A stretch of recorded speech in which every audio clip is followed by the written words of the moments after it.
Hello, everyone. I'm Joanne Lilly, the Director of Content Programming at CEDA. Welcome to our live stream today, AI, Innovation in Action, where we're joined by an eminent set of speakers to discuss the challenges and opportunities presented by artificial intelligence for Australia's economic and social development. Before we start, CEDA acknowledges that today and every day we're on Aboriginal land. In my case today here in Melbourne, that's the land of the Wurundjeri people of the Kulin Nation. CEDA pays respects to elders past, present and emerging, supports their stated aspirations and is committed to recognition and reconciliation. On behalf of CEDA, I'd also like to thank and acknowledge our sponsor, Microsoft, for supporting today's event. And thanks for KPMG Futures, who will facilitate today's discussion. A little bit of housekeeping before we start. CEDA's program in the second half of 2021 will continue to offer a diverse array of discussion forums. We'll hold these face-to-face when possible, and we also offer a robust program of online events such as this one to allow people from all corners of the country to participate and to inform and promote debate of critical issues. You can find our upcoming events on CEDA's website at ceda.com.au, where you can also access recordings of our past live streams and our range of podcasts and video interviews and blogs with leading experts and policymakers. Lots of good content available on the website. Today, as at all CEDA events, you'll be able to interact with speakers through our Q&A portal, which is available via the link below the video on your screen. Or you can enter in the details by going to ceda.pigeonhole.at and using the passcode AIFuture, all one word, all caps. You can post your own questions and you can vote on the questions that others have asked. We also invite you to join the conversation on Twitter by using today's hashtag, which is AusAI, so capital A, US capital AI, and tagging CEDA at CEDA_news. Now, turning our attention to today's discussion, artificial intelligence, CEDA's, our purpose is to improve the lives of all Australians by enabling a dynamic economy and a vibrant society. One of the ways we do that is by convening conversations around key questions, including this one: how can we capture the benefits of technology for all Australians? It's a big question, but I'm sure you'll all agree that our approach to artificial intelligence and some of the conversation that we'll have today has to form part of the answer to that big question. While for many of us the term AI may still conjure visions of sophisticated humanoid robots, the reality is that most of us already use AI pretty extensively every day. Whether it's your Cortana-powered diary, Google Maps helping you to get to your meeting on time, or Siri or Uber enabling your day, AI is already a part of our world. There's no doubt that the potential of AI, though, going forward is enormous, and that further leveraging AI in our technology approaches and strategies could hold a lot of potential for the country and indeed for all Australians. So with us today here at CEDA, we have an esteemed range of experts to talk about some of the ways we're seeing AI embody innovation in action. I'll hand over now to James Mabbott, the partner in charge of KPMG Futures, who will facilitate the discussion for us today. James. Thank you, Jo. Hello, everyone. I am James Mabbott, National Leader, KPMG Futures. Welcome to CEDA's AI Innovation in Action live stream, where we will be discussing the opportunities presented by AI to improve lives and productivity, and how well we are building domestic AI capability to have an AI-ready culture in Australia. CEDA acknowledges that today and every day we are on Aboriginal land, committed to recognition and reconciliation. We respect elders and we support their stated aspirations. In my case, today, I'm on the land of the Wongal people of the Eora Nation. Today, as at all CEDA events, you'll still be able to interact with the speakers through the Q&A portal, which is available via the link below the video on your screen. Or you can enter in the details by going to ceda.pigeonhole.at and using the passcode AIFuture, all one word, all capitals. Here you're able to post your own questions and vote on the questions from others.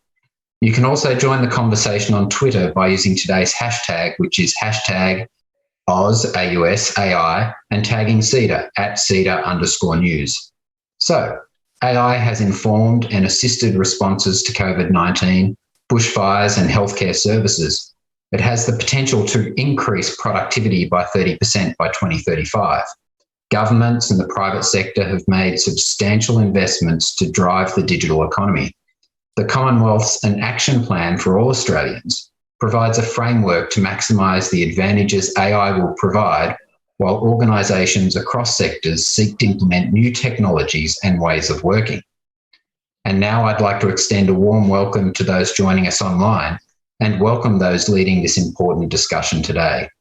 Senator the Honourable Jane Hume, Minister for Superannuation, Financial Services and the Digital Economy, and Minister for Women's Economic Security, who is joined by Belinda Dennett, Corporate Affairs Director, Microsoft. Today, Senator the Honourable Jane Hume will open our discussion, followed by Belinda Dennett. Then we will commence with the panel discussion. And with that, it is my pleasure to invite the Senator to provide her address. Well, hello everyone, and it's a great pleasure to be here today discussing a topic of such significance as the current and future possibilities of artificial intelligence. Technology is firmly woven into the fabric of our everyday lives, and the challenges and opportunities that it presents us are changing rapidly. AI, along with other digital technologies, will play an increasingly important role in our economy and our society over the next decade and beyond. And as we continue to vault forward in this space, government has a pivotal role to play as an enabler and as a standard setter, particularly in regards to ethics. Now, before I talk about the opportunities and challenges that AI presents, I'd like to talk about the fuel behind it, and that's data. Open data, big data, metadata, real-time data.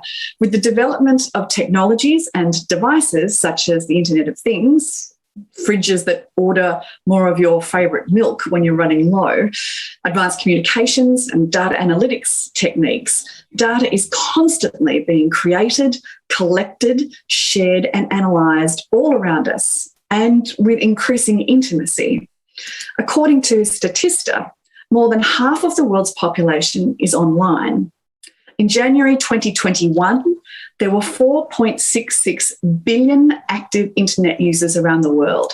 So that's almost 60% of the world's population. And as of 2018, it's estimated that globally, we're creating over 2.5 quintillion bytes of data every single day. And for those of you that don't know, and I did have to look it up, a quintillion has 18 zeros. And what's more, 90% of all the data in the world at that time had been produced in just the 2 years prior. Now contemplate that acceleration, keeping in mind that 2018 was pre-COVID, pre-working from home world. The trend is not slowing, and it's a defining factor of our era. Just as ubiquitous access to oil-fueled industrialisation in the 18th and 19th century, data is what's fueling a 21st century digital revolution. Through sophisticated pattern recognition, machine learning and data visualisation tools, AI can help us harness these masses of data, the world around us, and indeed the very nature of ourselves, faster, more efficiently, and with much greater accuracy. With enough data, not only can we get a picture of what's happening, but we can start to predict what happens next. And the possibilities are endless. Now, if that doesn't excite you, I have to wonder why you signed up for this session. From a government services perspective, AI, of course, can lead to improved and evidence-based decision-making and better outcomes for citizens. And we're already reaching forward to grasp the nettle here. The CSIRO is working on terrific projects to leverage AI, from attaching microsensor backpacks to bees to understand the risks to their population, to modelling the complex nature of bushfires to help manage their spread. AI is also being used for infrastructure management to detect water pipe failures, saving millions of dollars in maintenance, and to develop spatial twins of buildings, of neighbourhoods and of cities for better planning and to improve the quality of life. And in Australia's magnificent Kakadu National Park, AI is helping rangers and the traditional owners to invigorate the population of magpie geese by detecting and removing noxious weeds that were introduced in the 1960s that have been crippling the native species. So AI truly has the capacity to improve the lives and the experiences of all Australians. And while society will benefit from AI, the private sector will profit from AI, and academia will advance new technologies and use cases, the government has a significant responsibility too, to ensure that AI as an industry, as well as a technology, has every chance to flourish, making sure that we have the right settings, skills and expertise to ensure that Australia is a global forerunner. Which brings me back to my initial contention that the government has two roles to play, as an enabler and as a standard setter, particularly in regards to ethics. First, on the areas in which we're acting as an enabler. So this year, I announced alongside the Prime Minister the government's $1.2 billion digital economy strategy. It's designed as a living roadmap that will evolve as technology does, with an ambitious goal of Australia being a leading digital economy and society by 2030. Through the digital economy strategy, we envisage a future where all businesses will be digital businesses. All Australians will have access to digital skills and technology, where government service delivery will be frictionless, where regulation will be fit for purpose and will build trust, and where we have integrated data and technologies that make life better and easier. The digital economy reaches across portfolios to coordinate a whole of government response to a national imperative. We don't want Australia to simply keep up. We want Australia to lead and to show others the way. Now, a key feature of the digital economy strategy is an additional $124 million commitment to AI initiatives. The AI Action Plan complements work that's already been taken across government, particularly the CSIRO's AI roadmap. And with this new commitment, the government will have invested close to $500 million in support of AI initiatives since 2018. CSIRO suggests that AI technology alone will contribute $22 trillion into the global economy by 2030. 22 trillion. Now that's 15 times Australia's entire GDP generated by one technology in less than 10 years. So you can see why we see that an investment into the digital economy is an investment in Australia's future prosperity. COVID-19 changed the way we engage with digital technologies. For some, it was a lifeline. For others, an increased opportunity. We did more online than we ever imagined we would or could. And somewhere in between teaching the grandparents how to video conference and teaching colleagues how to mute, we managed to accelerate our digital uptake by about a decade. And that's no exaggeration. A study by McKinsey found that starting in March 2020, digital uptake for consumers and for businesses vaulted forward 5 years in just 8 weeks. The AI Action Plan will build on this momentum, supporting businesses to invest in their own digital transformation and to deliver globally competitive products and services. So its focuses on 4 pillars, which include lifting the development and adoption of AI to create jobs and to boost productivity, growing and attracting world-class talent and expertise, harnessing our world-leading AI capabilities to solve national challenges and to benefit all Australians, and ensuring that AI technologies are responsible, inclusive, and reflect Australian values. And here I should stress that this is a strategy based on a partnership between the Morrison government and Australian research excellence, industry capability, and business and consumer confidence. Government is very much the enabler in this space, but we need the brilliant minds of those who live and breathe it every day to continue propelling us into the future. So we want to connect researchers with industry and with talent to increase business adoption of AI technologies, achieving increased productivity and revenue gains, which is why the government's investing $53.8 million to create a new national AI centre and 4 digital capability centres. Now, on a practical level, this will see around $24.7 million used towards co-funding the next generation of AI graduates to attract and train the next generation of Aussie AI experts. And the action plan will also provide $33.7 million for AI-based solutions to partner with industry to solve some of Australia's biggest challenges, such as energy consumption. And $12 million to catalyse AI in our regions, creating solutions to the specific challenges facing our regions and leveraging our areas of competitive advantage in things like agriculture and mining and minerals. Now, these plans and strategies are about enhancing and enabling, but with accelerating growth, we must lead in setting the right standards. We must ensure that AI is ethical, responsible, and inclusive. Now, here, the action plan progresses the implementation of Australia's AI ethics principles. And these 8 principles are designed to help achieve safer and more reliable outcomes for all Australians, encouraging businesses and government to practice the highest ethical standards when designing, developing, and implementing AI. So the principles include that AI systems should respect human rights such as privacy, diversity, and autonomy. That AI systems should be reliable in operating for their intended purpose. That there should be transparency with its use so that people can reasonably know when they're engaging with AI, and that there should be human oversight, with the people responsible for AI systems being identifiable and accountable for their outcomes. We want to maximise the opportunities that AI presents to us to improve our daily lives, but equally, we don't want to subsume that intangible but the fundamental things that make our human lives rich today with the technology that makes life easier. Already we've demonstrated our form in this area with the consumer data right, which is a foundational pillar of the digital economy. As individuals and businesses rightly expect more access and control over the data that's collected about them. The CEDA kicked off with open banking last year, and it's about to be implemented in energy and soon to be rolled out onto the telecommunications sector. Australia is genuinely leading the world on this exciting reform, taking a whole of economy, consumer-led approach that will transform the way we use data. And that's a subject for a whole other CEDA speech that I hope one day I get a chance to deliver. So let me finish with this. These are extraordinary times with endless opportunities.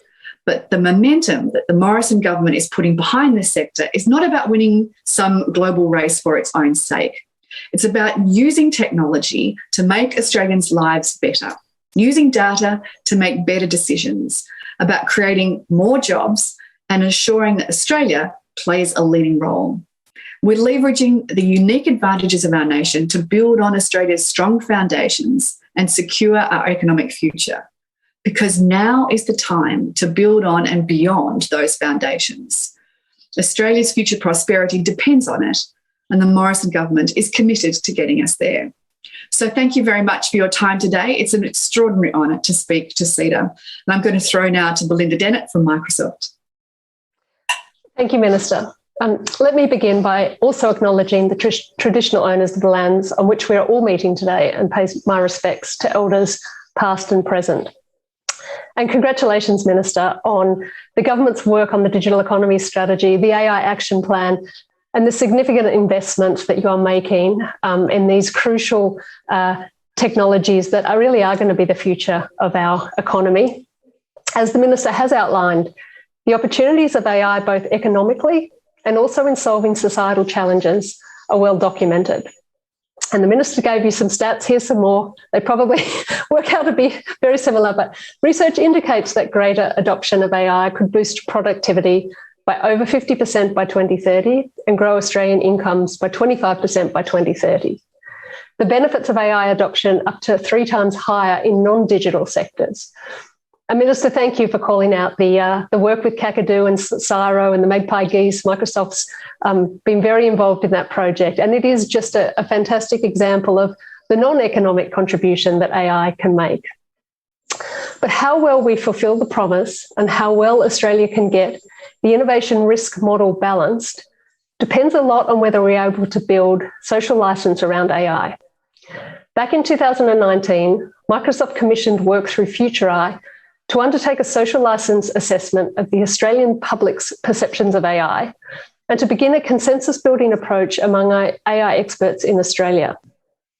And what that research found was that we were at a critical point in the maturity of AI in Australia, at the popularisation stage, which comes before polarisation and politicisation, a window where there is opportunity to build alignment and consensus on both the challenges and the solutions.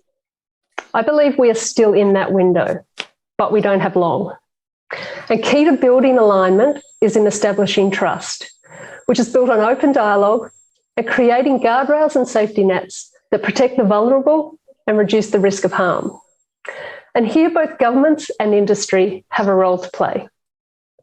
For industry, AI must be built in a way that earns trust. AI systems must be designed with protections for fairness, reliability and safety, transparency and accountability, privacy, and they must be inclusive. AI must be designed to assist humanity, not replace it. It must guard against bias. And we must seek to democratise access to AI and to data. For governments should seek to lower the barrier to AI adoption. They should provide an enabling regulatory and policy environment. They should be leaders in the responsible use of AI. They should identify sensitive use cases and adopt guardrails to protect the vulnerable. They should support research efforts. And they should accelerate the skill shortage for AI developers in Australia. We need to ensure the conversation around AI is balanced. There is much AI that is not controversial, that creates business efficiency and boosts productivity.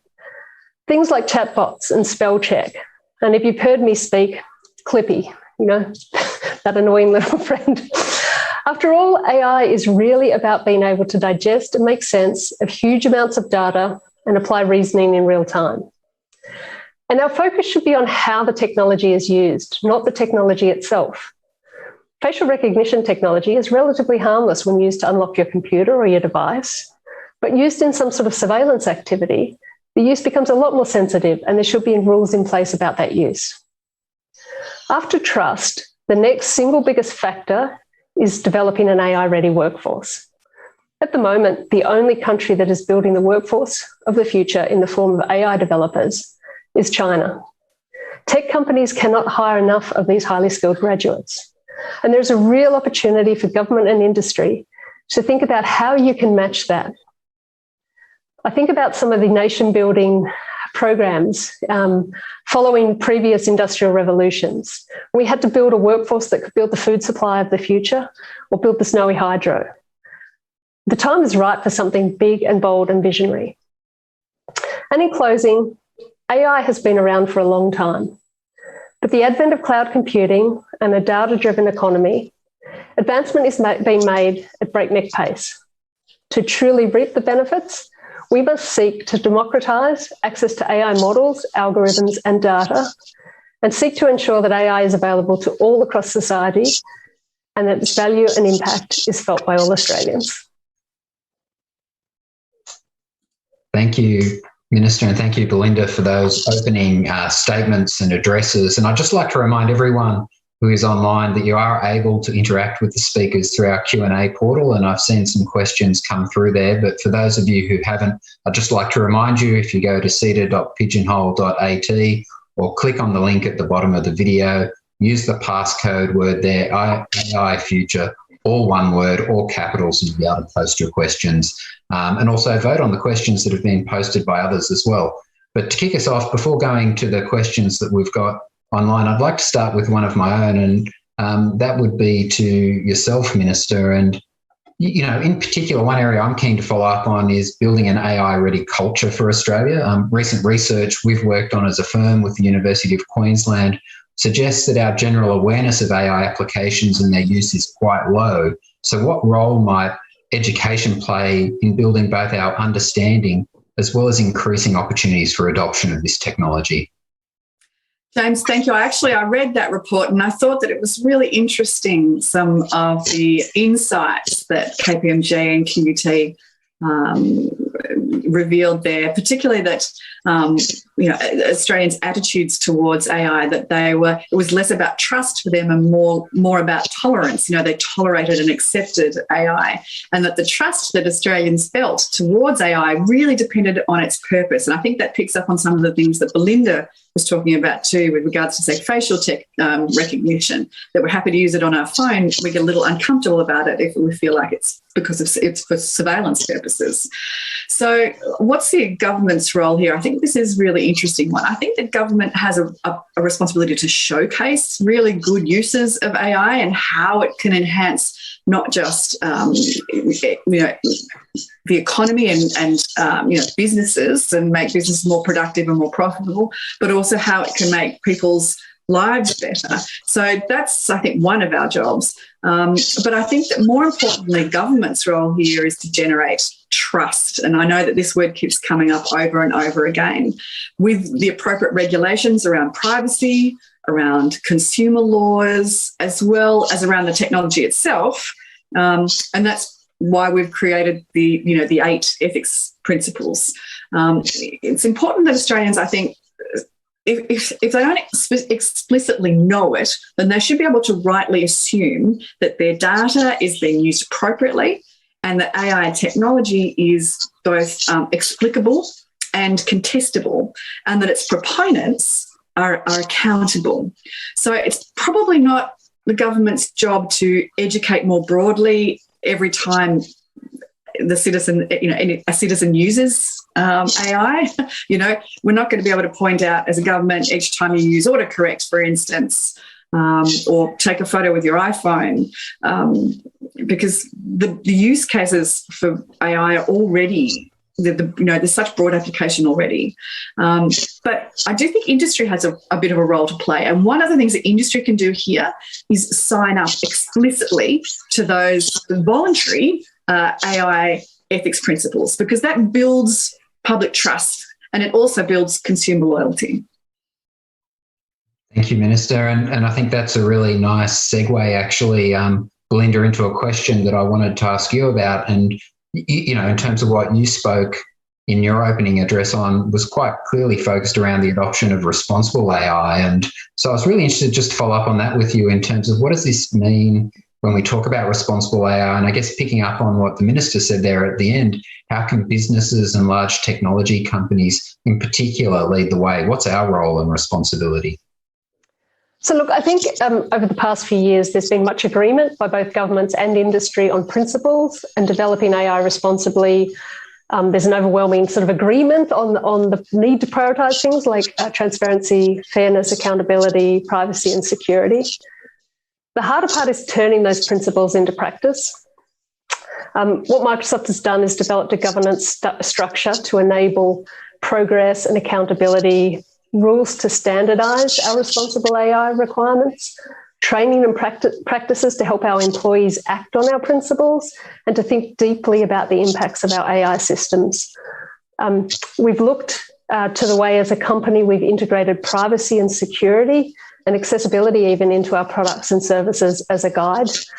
We're doing blogs on that. We're hoping to help our customers and our partners go through this transition as well. But we recognise we're at an early stage in this process. We don't have all the answers. We're continuing to learn. But I think it is the hardest part. How do you take principles, of which we seem to all broadly agree, and turn those into practice? Thank you, Belinda. And I might start now moving to some of the questions we've got online, because we have got a number of questions coming through. And the first one I'll start with comes from Dr. Ricky at ACU. And the question there is, and I think it's to interesting perspectives of both panelists on this one, AI will replace certain jobs and roles, but what are the non-traditional jobs, skills and roles of the future that the AI innovation will create? That's a really interesting one. I'm glad someone has asked that. I wish I had the crystal ball that I could tell you the answer, though. I love the fact that AI has been used in things like driverless vehicles in the Pilbara, because, that's not just replacing the job of a driver. That's actually a workplace safety issue. We know that the vast majority of accidents that have been caused there have been by truck drivers have been human error. And these are very big trucks. So, making sure that you've got exactly the right technology there to prevent that human error actually it's not just about replacing the workforce, it's about making your workplace better. But what more is there that can be done in the Pilbara, for instance, to use those technologies to then create the better and higher paying jobs of the future? And I'd imagine Belinda has probably better stats at her fingertips than do I. But we know that, X number or X percentage of jobs in 10 years' time, we can't even name or fathom now. Now, that's actually really exciting, I think, and not something that we should fear. I think one of the mistakes of government in the past has been that we've been speaking about, an economy that's innovative and agile, but people have heard, oh, goodness, that just means that I'm a forklift driver now and I can't code, so, there's going to be no place for me in the new economy. That's simply not the case. The fact is that last year, all of a sudden, because we adopted technology so quickly and so hungrily, I think people realise that technology is not just a necessary part of their lives, but it provides those opportunities for a better life. And it didn't matter whether we were shopping online or whether we were working from home or whether we were educating our children from home or whether we were socialising. Technology has changed the way we live.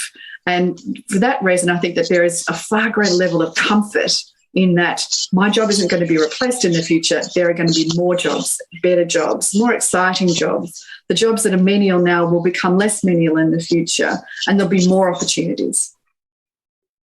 Thank you, Senator. And Belinda, your perspective on the types of roles or jobs that might be created through the adoption of AI? I think we tend to think of it less in whole jobs, so whole jobs disappearing or whole new jobs being created, but in the tasks within jobs changing. And I think we've seen that over the last 12 months. There'd be, I'm sure, CEOs who thought, my God, I never had to set up my camera, my computer to do these sorts of things. But you know what? We all adapted and we've done those. So I think parts of your job will change. Parts of your job, like even when I think, every time there's a new edition with Windows 11 coming out, there's bits of AI built into that. Your Cortana insights of how you're using your time. It doesn't actually require you to change anything you're doing. It just sort of enhances your job and might make you think a little bit more about your use of time or your productivity.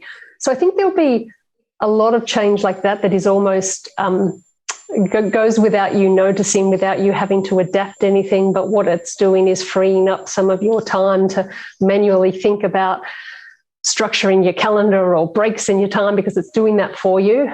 I'm sure there will be jobs that will disappear, but I think there's more jobs that will change. When the minister talked about the trucks in the Pilbara, well, that's a whole new kind of mechanic we need to fix something that goes wrong. We know that we are training people, pilots and manufacturers of whether it's planes or boats or through VR technology. And so you're getting new skills without necessarily changing what your core job is.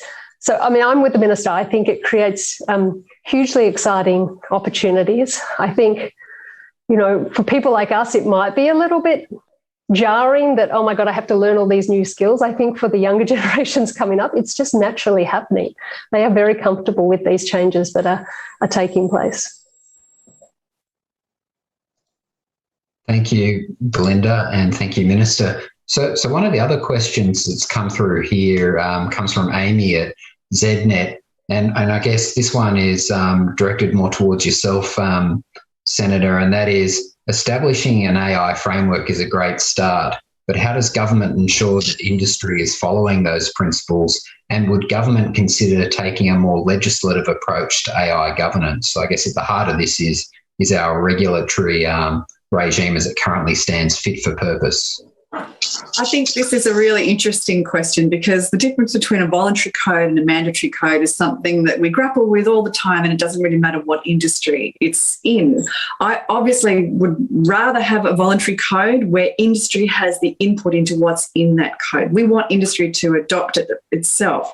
Now, because we're not dealing though with one particular industry, that does make it much harder. We're actually dealing with an adoption of a technology, not the embrace of an entire industry, because AI applies to so many different industries.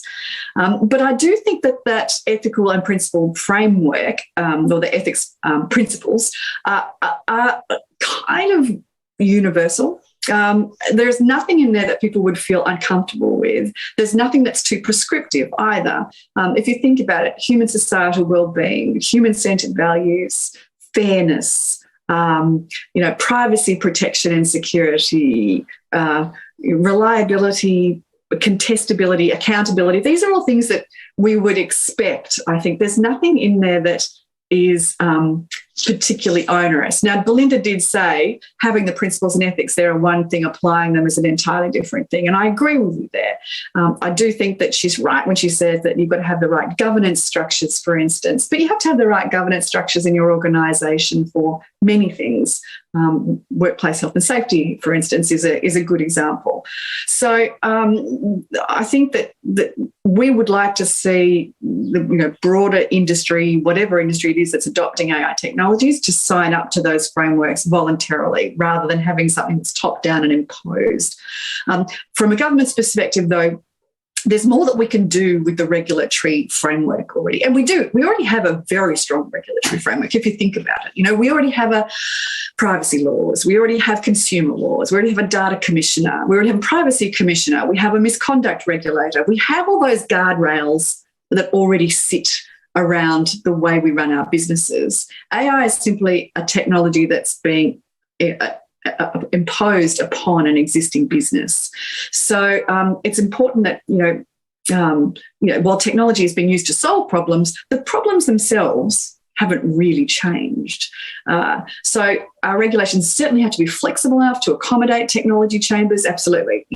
And we're trying to do that around things like, e-signatures or virtual AGMs. We want to make sure that there's nothing in regulations and legislation that prevents the advancement of technology. But at the same time, building new regulations for technology, unless we can see the use case for it, is something that we would be reluctant to do, to over-legislate and over-prescribe. Thank you, Minister. The next question we've got here, I might start with yourself, Belinda, for your perspectives around this, and it's almost a philosophical question, I guess, in part. It's come from someone who's identified themselves as CM, and it says, as our lives and behaviours merge with the IoTs, do we need to reconsider the meaning of artificial in the term artificial intelligence? So I guess as we get more connected, what do we mean by that phrase, artificial intelligence? It's an interesting one. We tried to rebrand it, I guess, augmented reality, that it really is augmenting human capacity rather than there being something particularly artificial about it. But I think the artificial had bolted. It was bolted and we couldn't change it. But we're very strong on the view that this data-driven intelligence should augment human capability. It shouldn't replace it. It's generated, we now talk about synthetic media and synthetic intelligence, which is a whole new, perhaps, CEDA discussion. But in terms of what we're talking here from real world data, I think the artificial part is perhaps a little bit throwing you off. But I think the other thing I would say is where AI is headed with self-learning models. And so we've talked a lot, and particularly in Australia, there's been a lot of discussion about the algorithms. And the algorithm piece will sort of become defunct as the learning models change altogether and they just learn themselves, self-learning. It creates a whole new, and perhaps that's where the artificial piece comes from. So I don't know. I don't think I'd pay too much concern to the use of the language. Thank you, Belinda. The next question that we've got coming through here from our audience online, unfortunately this time it's from an anonymous person, references last night's Four Corners program and the TikTok algorithm that was covered there and the potential impact that can have on young people. And the question to both of you is, given the discussion we've had so far, and Belinda, you referenced trust in technology, should we be more sceptical is the question. Should we be more sceptical of technology and the benefits it can provide? Look, I think with any technology, we need people to have digital literacy. We need people to understand what they're seeing, what they're viewing. But we've always needed that. You've always needed to know what media you're reading and what the perhaps bias might be or what the potential view is. I do think there is an important piece of work, whether you're talking about some of the stuff on Four Corners last night, whether you're talking about grooming people for radicalisation and this sort of things. There is a role to look at what that algorithmic, what the algorithm is serving up. What's the next thing? Because that is concerning, I think, in terms of where that is taking, particularly young people. When I was talking about the harmless uses of AI, I always stop myself on the, Netflix serving up what you might like to watch next, because that can also be used in quite a detrimental way. And I know there's researchers at ANU that are looking at this, how something goes viral. Well, that, has positive effects. It also has really negative effects. So I do think there is certainly, not here to apologise for or excuse some of those bad outcomes from technology. I think we do have to be vigilant about them. We do need to understand how some of that stuff has been created, and we do need to make sure people are educated to understand what they're seeing and viewing. Thank you, Belinda. And Senator, from your perspective, in terms of scepticism around the benefits of technology and what we're trying to achieve with the AI action plan, how do we approach this sensibly, I guess? Well, look, I suppose there's two issues that I'd pick up on there. One is around, trust but validate. And, if we get the right regulation, we have the right principles and ethics, mindset around AI, that's terrific. But obviously, we can only control what we do in our own jurisdictions. It's very hard to control something that happens outside of our jurisdictions. That said, I do think that we have a lot of safety valves, if you like, within Australia, whether it be through things like the Privacy Commissioner, or particularly the one I'm thinking of is the E-Safety Commissioner, which is a really world-leading role that allows, it doesn't matter whether you're children or adults, if there is offensive or bullying images online, disturbing, confronting personal images or behaviour online, it can be reported and it can be dealt with by somebody that has the authority and jurisdiction to do so. And I think we're one of the first places in the world to have an E-Safety Commissioner with the broad range of powers that Julie Grant has. And it's certainly a service that we've seen huge demand for and growing demand, which is it's good news in that the service is working. It's confronting news in that the demand is there. I think that there's a lot of things that we can do in that space that, and we can consider sort of expanding that remit as well. I know that, Julie has worked very closely with government to develop the role and to develop the office of the E-Safety Commissioner. Thank you, Senator. And just staying with you for a moment, one of the questions we've had come through, again, an anonymous question, is Senator Hume, how do you think Australia compares to peer countries in terms of our adoption of AI? Well, it's interesting, isn't it? Because, we weren't the only country that vaulted forward last year with our digital technology uptake. And really, we also haven't had, like other countries, like, say, in Israel or in Estonia, that sort of burning platform that's meant we've had to take the leap. Probably COVID was our burning platform. So, this is why we want to grasp the nettle now. But there are some things that Australians are particularly good at, and that's something that we can harness. So one of the things is we're very good at adopting new technologies. We're quite open to new technologies here, and while we're a small market, we're a curious and also quite fussy market. We notice that particularly in, say, for instance, fintech, where you've got to have more than a groovy app to impress Australian consumers. So even though we've got lots of opportunities here, a smaller market here, there are lots of opportunities for people to sort of test their products with a discerning consumer base. We also have great digital inclusion. We are, nearly 100% fully banked, which is great. We have excellent connectivity, and we have that. The sort of democratic values, I think, are instilled in almost everything that we do in the digital space. So we're trusted global partners as well. So we have a lot of sort of natural advantages, I think, that we can leverage. We also have a highly educated workforce, not necessarily in digital technologies, but that's something that I think that we can work on far better now. In fact, I was speaking to my counterpart in the UK just last week. I can't remember his title, but I think it's Digital Technology Minister or Digital Economy Minister, a woman. And he was telling me that one of the things that they've done in the UK, which I think is fascinating, is added like an AI major, if you like, an extra year onto undergraduate degrees or postgraduate degrees, so you can get a specialisation, even if your field is something entirely different.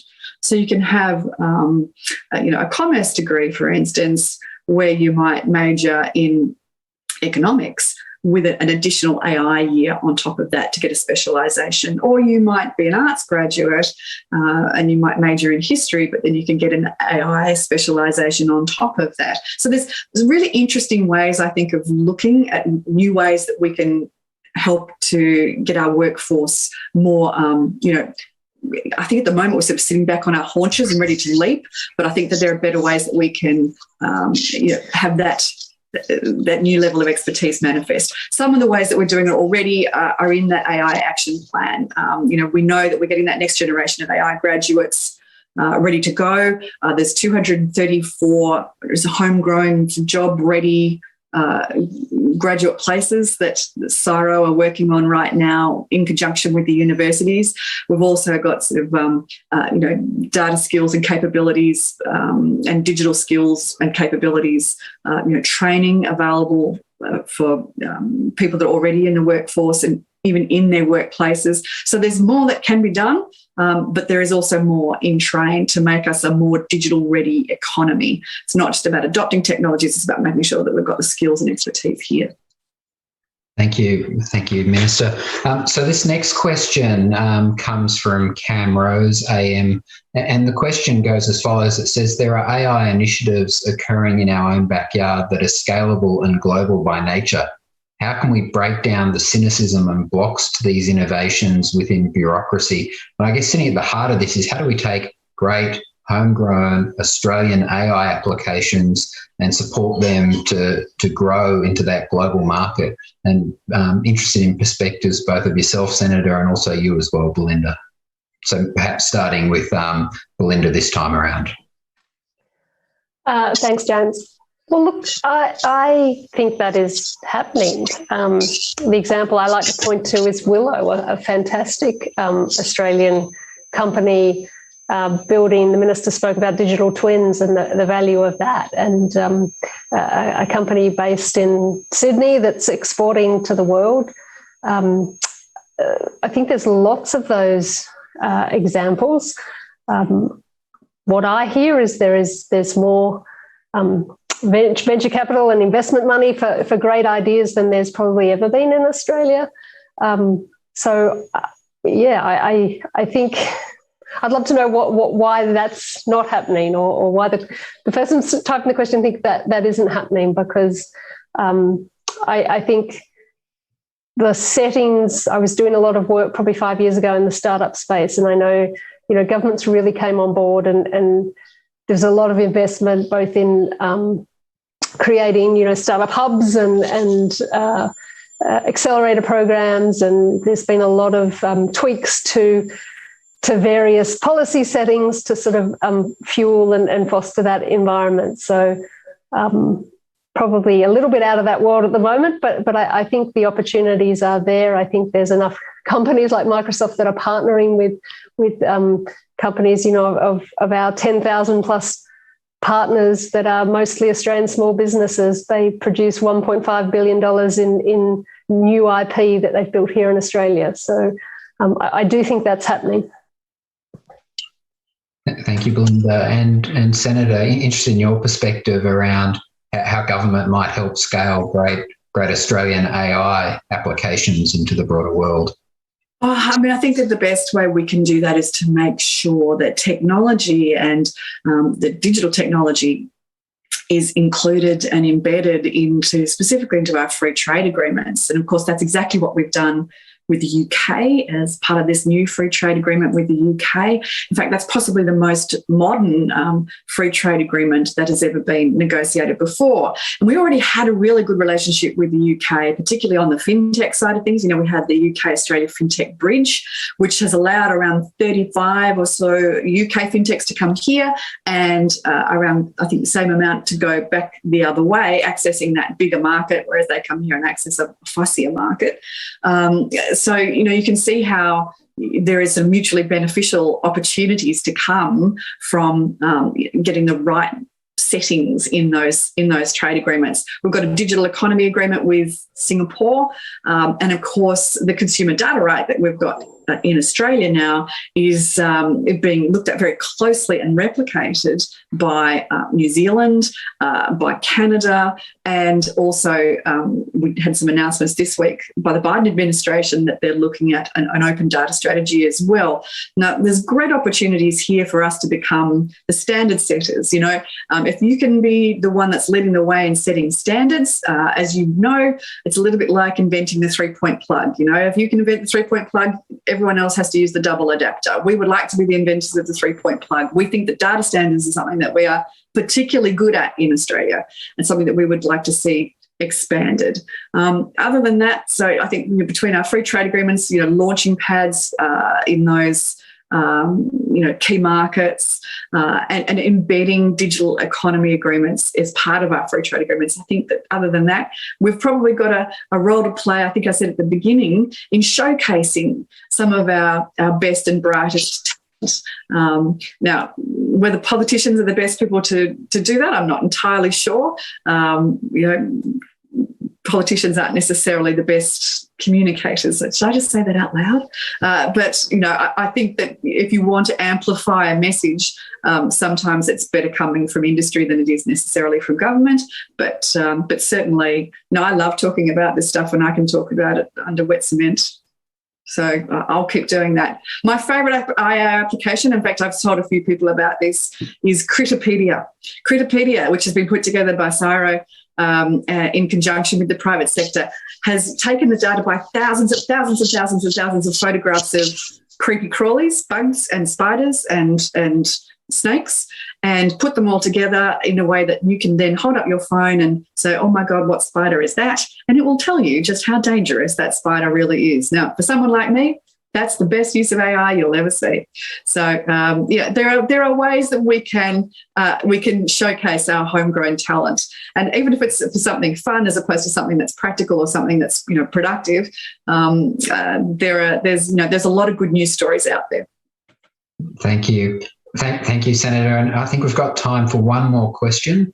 And so I think just, staying on this theme a little bit, there's a question here around, does the panel think our infrastructure is set up to support AI advancements? We often talk about regulations, but not whether Australia actually has the technology capability for full adoption. I think that that's probably going to, evolve over time. We know that there's a $4.5 billion additional investment in NBN. We know that our digital connectivity, or our NBN broadband connectivity, is, geographically extraordinarily expansive, which is terrific. And I was talking about this to someone last year. Can you imagine if we had have gone through the pandemic and the whole home learning, educating at home, working from home experience only a decade before? I mean, it would have been entirely different. It would have been almost impossible. So you can see just how far we've come, I think. That said, technology is galloping along at such a rapid pace. We need to make sure that our foundational infrastructure can keep up. And that is government's responsibility, hence the additional 4.5 investment into connectivity to the premises with NBN, and also the adoption of 5G technology, which has been largely led by industry but coordinated with government. Thank you, Senator. And Belinda, just interested in any reflections you might have in terms of the infrastructure we need to scale and really adopt this technology and take advantage of the opportunities it presents. It's +1 from me, Minister, on the NBN.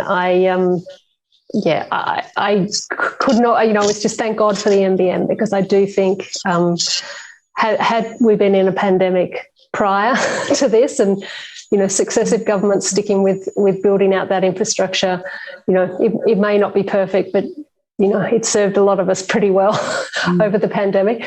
Look, I come back to, not quite infrastructure, but the workforce. That's going to be the critical piece for us, making sure we have the pipeline of talent in this country to really develop AI and not just the software developers that will build it, but I often think about, how do we make sure our board members, our leadership teams within businesses understand AI, understand it enough to feel comfortable with it, know how to ask the right questions, and importantly, oversee that governance that we've talked about to build the trust in AI. Excellent. Thank you, Belinda. And unfortunately, we need to draw the discussion to a close there. We're getting close to the end of our time contract. And so I'd just like to thank our participants today, Senator the Honourable Jane Hume and Belinda Dennett, for sharing your insights and expertise. It's been a fantastic conversation. I'd also like to thank once again our live stream sponsor, Microsoft. Your ongoing support allows CEDA to continue to lead the discussion on key policy issues. And finally, I'd like to thank the audience for their time and participation in the discussion. Everyone who submitted questions, thank you so much for doing so. I remind all that this discussion has been recorded and will soon be available on the CEDA website to rewatch and share with your colleagues and network. You can keep up to date with CEDA's program by visiting www.ceda.com.au and register for the following upcoming events via the website: Hydrogen, Fueling Transformation on the 9th of August, coming to us from out of Adelaide. Women Who Lead, Advocating for the Vulnerable on the 15th of September, live stream and in person in Melbourne. And then the New South Wales State of the State on the 28th of October here in Sydney. Please also continue the conversation by connecting with CEDA via LinkedIn, Twitter, Instagram, YouTube and Facebook, and enjoy the rest of your day. Thank you for joining us.